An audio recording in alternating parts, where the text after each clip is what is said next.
इतनी खुशी मुझे पहले कभी नहीं हुई जितनी मुझे आज हो रही है। मुझे अभी अभी पता चला है कि चीफ जस्टिस साहब हमसे पूछ रहे हैं चीफ जस्टिस साहब के मैं मोबाइल पर टैक्स लगा दूं।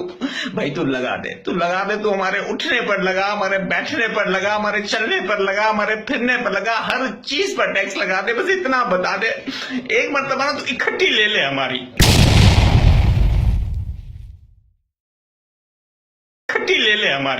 ठीक है, इकट्ठी ले ले, तो थोड़ी थोड़ी करके मत ले, एक मतलब बता दे कि इकट्ठी ले ले तू हमारी। और सबसे ज्यादा तो टैक्स लगा यूटर्न लेने पर टैक्स लगा। मार्केट में बहुत चल रहा है, बहुत पैसा इकट्ठा हो जाएगा। और बाकी जो वो 3,391 केसेस पड़े हुए ना सुप्रीम कोर्ट में, वो हम राहत फतेह अली खान से हल करवा देंगे। तू डैम बना भाई, तू डैम बना, तुझे कोई रोके तो मुझे बता, मैं तेरा साथ दूंगा।